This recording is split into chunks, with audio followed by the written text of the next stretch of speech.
Hey guys, Drifter here. Today I have a sort of off-the-cuff commentary for you about are esports real sports? There's been a lot of talk about this after the Call of Duty Championships in the LCS leagues, which I do watch. I watch a lot of League of Legends, and after I posted up a couple videos about it and mentioned it in my video, there's a lot of comments, and please ignore my god-awful shooting here in the beginning of the game. I get off to a really rough start, but do end up doing very well later on in this game. Right now I'm using the Maverick with Silencer, Foregrip, and rocking the Spectrum camo. Got the pretty standard run-and-gun class with Stalker and Quick Draw and all that sort of stuff. But today we're going to be talking about, are esports real sports? Should they be considered real sports? I do admit, as a person that kind of lives online to an extent and does a lot of online gaming, I do have bias here, but I intend to explain both sides very thoroughly and hopefully make some interesting points so that you can just think about your own perspective even if you don't change your mind. That's totally okay. If you get online and you look up the definition of sports on dictionary.com or Wikipedia or just any sort of basic definition of the word from any website, or just go crack open a dictionary at home on those old things that they used to call books, it will say something to the extent of a competitive physical activity with a set of rules. It'll say an activity with rules that is usually physical, a competition of some sort. You'll see a very strong repetition of the word competition in that multiple parties, either individuals or teams, agree to take part in some sort of contest to see who is better at something.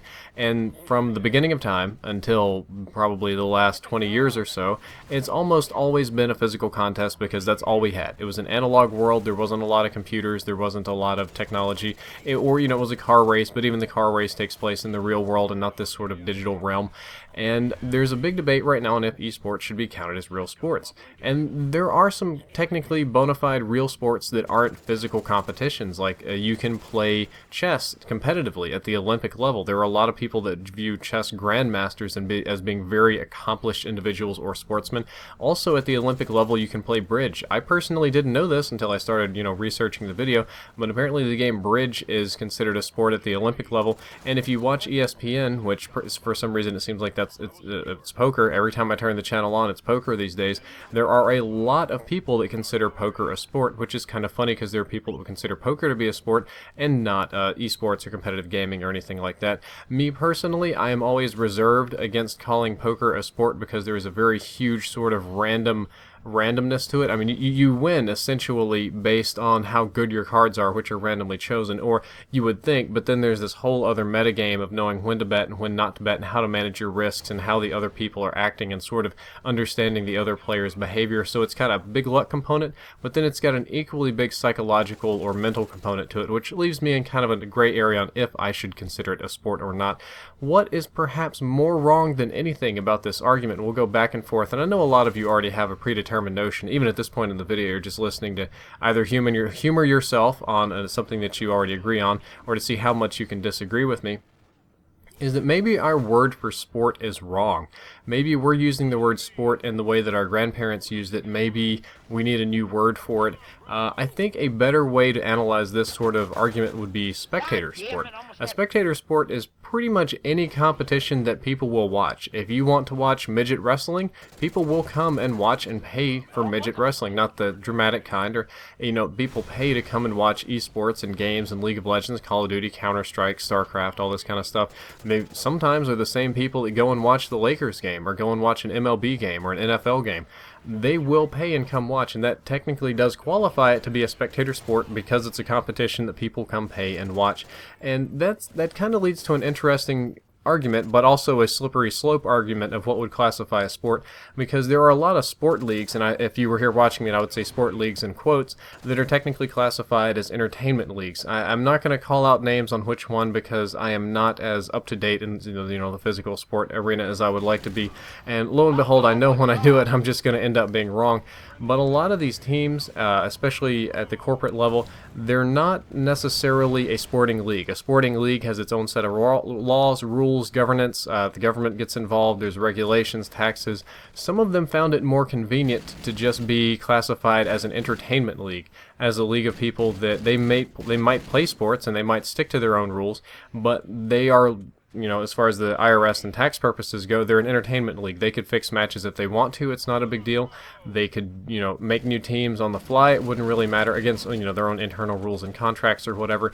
But their goal is to entertain and to make money selling advertisements, merchandise, all that sort of stuff based on the value of the entertainment. And when you really think about it, even the very legitimate old school sport leagues, something that hasn't changed for 100 years, the business side of it has changed radically so much that it's not as much about the sport as it used to be as it is simply the entertainment factor. The money comes from the entertainment factor. The money doesn't necessarily come from how good or bad the team plays, which I do find to be somewhat backwards, but unfortunately that's the reality that we all live in. So let's now do a very basic comparison of real sports versus esports. I'll keep it pretty brief because the entertainment aspect is what's more interesting to me. A real sport person is usually somebody that was born naturally gifted. You were born not deformed, you were born with a good body, you were tall, you were fast, you were big, you were strong, or you would get stronger, faster, taller, easier. You had some sort of natural disposition to this, usually some experience with it earlier on in life. And on top of this, you received a lot of training. You trained for years and years and years and years and years. You started training when you were 13. You didn't date girls. You just trained. And then, when you turned 18, all the girls liked you. But, you get your girls eventually. That's a different... that's unfair. There's a lot of, women athletes out there. They didn't date guys. They just trained and trained and trained. And years and years and years later, they become a professional athlete or a really high-grade college athlete. And they really had to struggle for it and grind for it and work for it. And the esports community isn't quite like that. I thought about putting naturally gifted on that side of my little chart here that I have going on in my head, but unfortunately, I don't think you could say that people were naturally gifted to play Counter-Strike. This guy isn't a naturally gifted quickscoper. Some people have faster reactions than others, but that's not normally considered a natural attribute, but something that they grind for. And grind is the word that the pros like to use for training. However, the level of training that they do to become, a cyber athlete is much, much less impressive than a real athlete. To completely master a game, what I find is that your athletes are usually very young, and the amount of time of actual training that they put in is somewhere between, I'll say, at the very, very low end, 6 to 8 months, and at the high end, somewhere around 2 years. Sometimes it takes a long time for people to get there. Some people jump into it very naturally, coming over from other games or past experiences, or just kind of depending on who and what you are. But even at the top end, 2 years of training, you could potentially be a cyber athlete, whereas 2 years of training would just kind of get you started. It would get your foot in the door anywhere else if your body qualified or something like that. So it is definitely more difficult to become a real athlete than a cyber athlete. I know a lot of you might be fans of these pro teams or cyber athletes watching this video, but that's the reality. The odds of me becoming the next, awesome Counter-Strike player are way, way better than me trying to join the NFL this time of year. However, the amount of time that people put in after the initial training is actually very similar. The amount of games that pro athletes play is really, really absurd, which is why the phrase, the grind is real, is a very good phrase. They will sit down and play somewhere between 12 and 18 hours a day, every day. Even a light day is 8 hours, and I'm a guy who makes my living playing video games, and yet I honestly do not play that much. I actually spend a lot of time editing videos, believe it or not, but I consider a long session of gaming about 3 or 4 hours. About 3 or 4 hours of gaming, and I need to be done. It's time for me to quit. These guys, they'll go on at 8, 10, 12, 15, whatever, it doesn't matter, and that's very similar to the amount of time that a professional athlete puts into their training, their post-training. They're getting ready for a game, their day-to-day, keep up after they've reached that point, which is kind of interesting.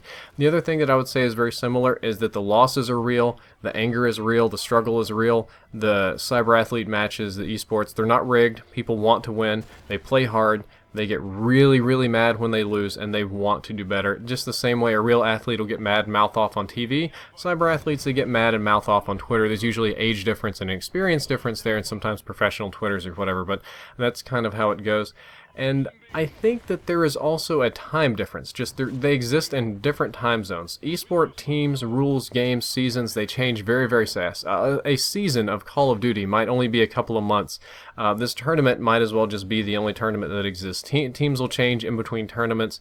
Games will change. The most popular, there's only ever a couple of games really going on at the same time.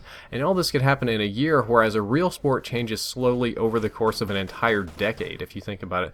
The rules of, say, basketball have slowly evolved. The rules of soccer or American football, that's football for the rest of the world, have slowly changed over time. They've evolved. Players get better new strategies, but in like a cyber game, that's going to happen extremely fast, which doesn't have the same legitimacy. There's no dynasties that carry over from generation to generation. However, the audience is doing interesting things. What people are watching, I actually linked this down in the description. I meant to get to it a little bit earlier, but there are a total of 70 million people in the world that watch esports. I would definitely say that classifies it is at least a spectator sport. 34% of them are female, which I found surprising. I assumed it was all men, you know, all neckbeards, that sort of thing. They're also a little bit older than I expected. Average age is, well, about 50% of them are between 21 and 35 years old. It seems that the older gamers are more attracted to esports than the younger gamers, and this is very interesting to me. They're from largely very high-income demographics. From what little bit I know about the advertisements that MLG.TV sells, they mostly target very high-income demographics because they're very profitable and they have a niche market right there, and this lines up almost perfectly with what I was talking about earlier would qualify as an entertainment league. It might not qualify as one of these government-regulated, old-school funded, legitimate physical competition leagues, but this is definitely an entertainment league. This is definitely a spectator sport or something like that. And at the end of the commentary, what I hope more than anything, instead of making you like or dislike esports, is to just think about the definition of the word sport. Think about what it means to you, what it might mean to your children, and what it means to the people around you, because that's what's important. As always, I hope you enjoyed the video, and if you did, don't forget to like, favorite, and subscribe. Drifter out.